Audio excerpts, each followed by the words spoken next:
Hello dear student, কেমন আছো? I hope প্রত্যেকে শুধু ভালো না, ভীষণ ভালো আছো। স্ক্রিনের উপর একটা প্রশ্ন দেখা যাচ্ছে, তাই না? সো প্রশ্নটা কি সেটা আমরা আগে মন দিয়ে পড়ে নিই, তারপর অঙ্কটা প্র্যাকটিস করব।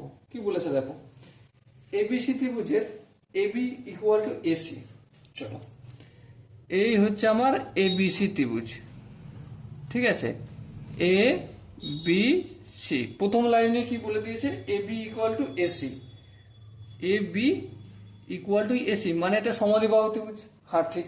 চলো নেক্সট কি বলছে, এবং ই ও এফ যথাক্রমে এ বি ও এসি বাহুর মধ্যবিন্দু। ই বলতে এ বির মধ্যবিন্দু হচ্ছে ই, আর এসি এর মধ্যবিন্দু হচ্ছে এফ। এই দুটো জুড়ে দিলাম।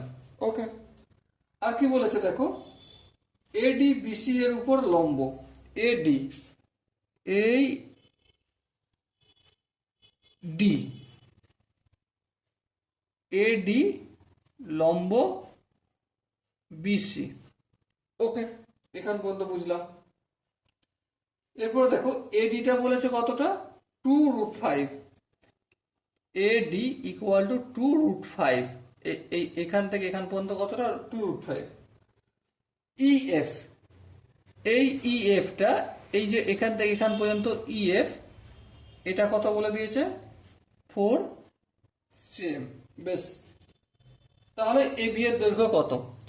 দেখো, আমরা এই চ্যাপ্টারের যে ইন্ট্রোডাকশন পার্টটা আছে সেখানে খুব ভালো করে শিখেছি ভেদক ও মধ্যবিন্দু সংক্রান্ত উপপাদ্যের ইন্ট্রোডাকশন পার্টটা। সেখানে কি শিখেছি?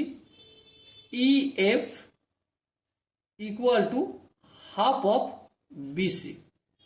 হ্যাঁ, তার মানে কি? আমি বিসি সমান কি? বিসি সমান এই দুইটা দিকে গেলে 2 ইন্টু ইএফ, তাহলে 2 ইন্টু 4, তার মানে কত? 8 cm। হ্যাঁ, এবারে বিসিটা হলো 8 cm, তাহলে এই দিকটা কতটা? 4, আর এই দিকটা কতটা? 4। বেশ, আবার এ থেকে ডি পর্যন্ত এটা তো লম্ব। লম্ব যেহেতু এটা 90 ডিগ্রি, 90 ডিগ্রির অপোজিটটা হয় অতিভুজ।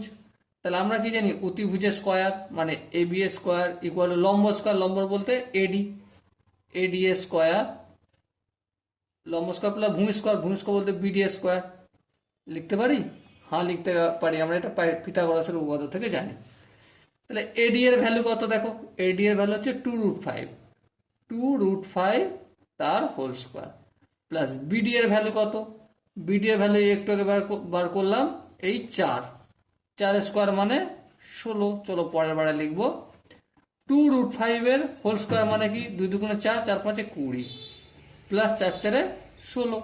সো আলটিমেট কত পেলাম? 36। 36 মানে এ বি এর স্কয়ার। তাহলে এ বি সমান কি? √36, তার মানে কত? 6। তাহলে এ বি এর ভ্যালু কত পেলাম? 6 সেন্টিমিটার, তাই না? সেখানে যে 4টে অপশন ছিল, 4টে অপশনের মধ্যে কোন অপশনটা ঠিক? Obviously option C is the right option. So dear student, I hope প্রত্যেকে এই কোশ্চেনটা বোঝা গেছে। যদি কোনো জায়গায় বুঝতে অসুবিধা থাকে, কনফিউশন থাকে, তাহলে কি করতে হবে? কমেন্টে জানাতে হবে। ওকে, সো দেখা হচ্ছে পরবর্তী সেশনে। ততক্ষণ পর্যন্ত ভালো থেকো, সুস্থ থেকো এবং জয় হিন্দ।